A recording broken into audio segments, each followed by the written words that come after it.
नमस्कार, हर हर महादेव साथियों। आज हम बात करने जा रहे हैं उस ग्रह की जो ना सिर्फ आपकी एक्शन लेने की क्षमता बल्कि आपकी लाइफ की डायरेक्शन तय करता है। जी हाँ, बात हो रही है सेनापति मंगल की, जो 7 जून को रात्रि 1:33 पर अग्नि तत्व की प्रधान राशि सिंह राशि में प्रवेश करने जा रहे हैं, जहां ये 28 जुलाई तक विराजमान रहने वाला है। इसे एक सामान्य गोचर समझने की भूल मत करिएगा साथियों।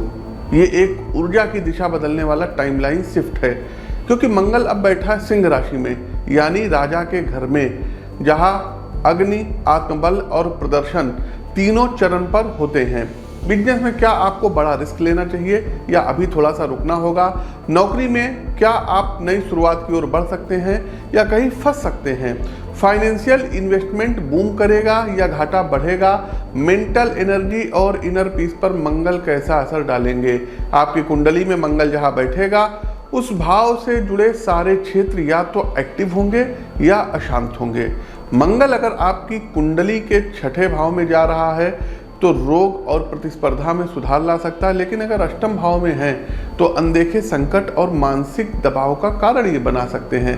तो आइए इस अत्यंत महत्वपूर्ण गोचर को डिटेल में समझते हैं और जानते हैं कि मेष से लेकर के मीन राशि यानी कि आपकी राशि पर मंगल क्या कुछ प्रभाव डालेंगे।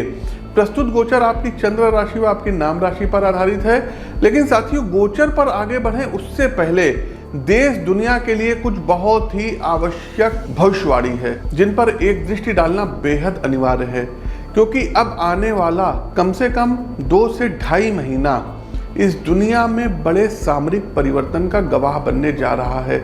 7 जून 2025 को मंगल जब सिंह राशि और मघा नक्षत्र अर्थात केतु के नक्षत्र में प्रवेश करेंगे और सिंह राशि में मंगल प्लस केतु की युति भी विराजमान रहेगी, तो ये विश्व स्तर पर संकट का संकेत होगा। देखिए, मंगल केतु के साथ बैठे हैं, कुजवत केतु कहा जाता है ना, मंगल के समान फल देने वाला केतु, लेकिन अब दोनों ग्रह एक साथ बैठे हैं और ये श्लोक हम सभी वैदिक ज्योतिष शास्त्र के छात्रों और विद्वानों को भली भांति ज्ञात है। अर्थात राहु का स्वभाव शनि के समान और केतु का स्वभाव मंगल के समान होता है। अब आइए इस सूत्र को वर्तमान ग्रह गोचर स्थितियों पर लागू करते हैं।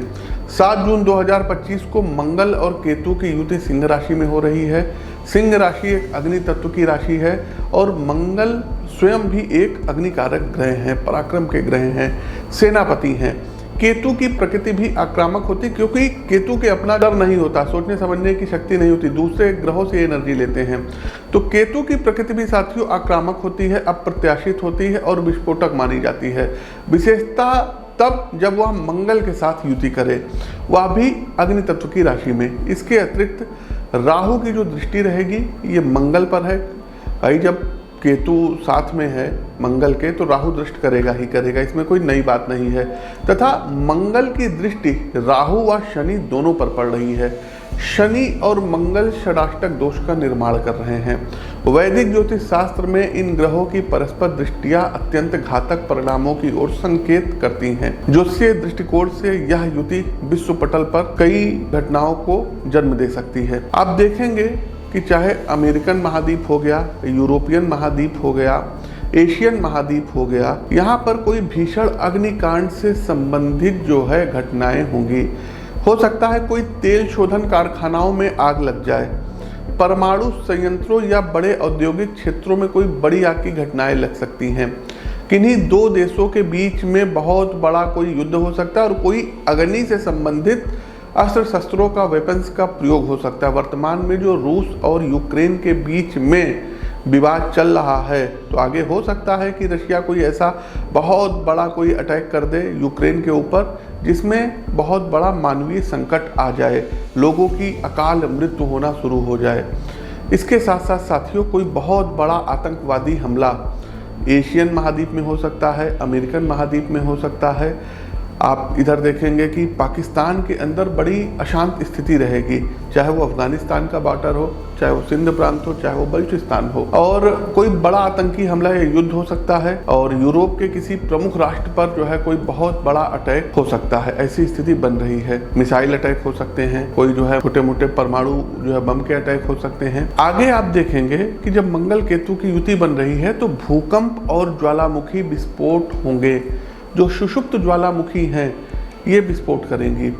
आप देखेंगे कि लगभग जो है 6 से ऊपर तीव्रता का भूकंप आएगा, और भूकंप बड़े पैमाने पर आएगा, इसलिए सभी लोग सावधान हो जाएं। राजनीतिक अशांति भी रहेगी। भारत में किसी वरिष्ठ राजनेता की मृत्यु संभव है। साथ ही साथ आप देखेंगे कि आने वाले समय में तमाम स्टेट्स में कुछ मंत्रिमंडल में बदलाव वगैरह भी होता हुआ दिखाई दे रहा है, चाहे वो केंद्र सरकार में हो, चाहे वो राज्य सरकार में हो, चाहे वो उत्तर प्रदेश में हो, तो ये चीज होगी। कई राजनीतिक जो है नेताओं के पद जाएंगे, कुछ लोगों को पद मिलेगा, कुछ लोगों को संगठन में कार्य मिलेगा। वैश्विक स्तर पर बड़े सैन्य गतिविधियों में तेजी संभव है। नाटो या रूस जैसे देशों की गतिविधियों में असामान्य उभार आ सकता है। आप सभी से सावधानी की अपील है। देखिए साथियों, मैं पिछले कई महीनों से अपने ज्योतिषीय विश्लेषणों में ये संकेत देता हूँ कि जुलाई तक का समय विशेष सावधानी और सजगता रखनी है। 7 जून को यह विशेष युति उस भविष्यवाणी की पुष्टि करेगी। आप लोग खुद इस वीडियो को देखिएगा, वीडियो अभी अपलोड हो रही है, लेकिन ये सब चीजें जो है 7 के बाद घटित होंगी। लेकिन हाँ, 7 जून में जब मंगल केतु के जो है धुरी में आएंगे और नक्षत्र में आएंगे तो घटनाएं 1-2 दिन पहले से प्रभावशाली होने लगती है। साथ ही साथ साथियों एक चीज और बता दें, शनि और मंगल का जो षडाष्टक दोष बन रहा है ये भी बहुत बड़ा विनाश का कारण बनेगा। इसके अतिरिक्त साथियों पूर्व में हमने पोस्ट भी की थी, और उस पोस्ट को आप लोग जाकर के हमारे फेसबुक पेज, हमारे ट्विटर के उस पर जाके देख सकते हैं। लिंक सबका डिस्क्रिप्शन बॉक्स में है। सभी लोगों को केवल और केवल जो है महामृत्युंजय मंत्र का जाप करना चाहिए। जयंती मंगला काली भद्रकाली कपालिनी दुर्गा क्षमा शिवा धात्री स्वाहा स्वधा नमस्तुते भगवती का ध्यान करिए। और महामृत्युंजय मंत्र है ओम जूम सा मम रक्षय रक्षय पालय पालय साजूम ओम। इस मंत्र का आप लोग जो है 2 माला कम से कम जाप करिए। राम रक्षा स्त्रोत का आप लोग पाठ करिए, और अपने लिए मत करिए, पूरे विश्व के लिए करिए।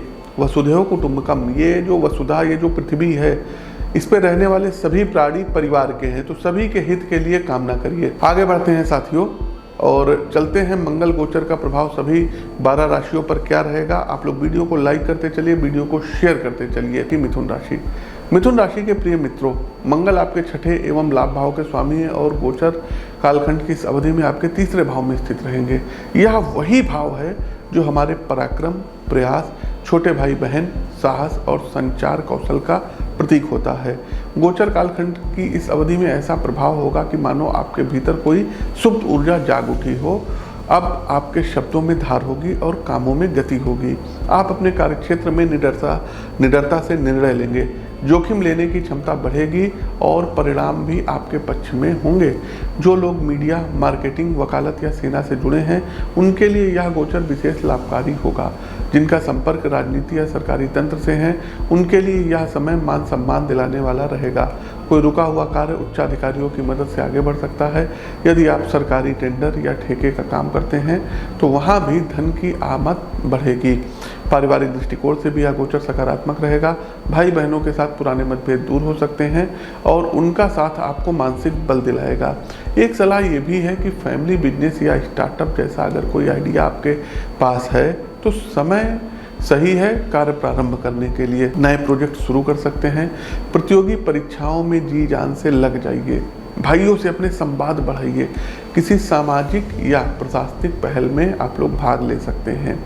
कोई नई नौकरी, कोई नई जॉब आपको मिल सकती है। तो साथियों, ये था मंगल का सिंह राशि में गोचर का सभी 12 राशियों पर प्रभाव। एक ऐसा खगोलीय परिवर्तन जो आपके जीवन के कई बंद दरवाजे खोल सकता है, बशर्ते आप तैयार हों उसका सामना करने के लिए। मंगल जहां भी आपकी कुंडली में प्रभाव डाल रहे हैं वहां एक्शन चाहिए, अनुशासन चाहिए और आत्म नियंत्रण चाहिए। इस गोचर को अगर सही दिशा में उपयोग किया जाए तो ये आपके लिए संघर्ष नहीं बल्कि सफलता की सीढ़ी बन सकता है।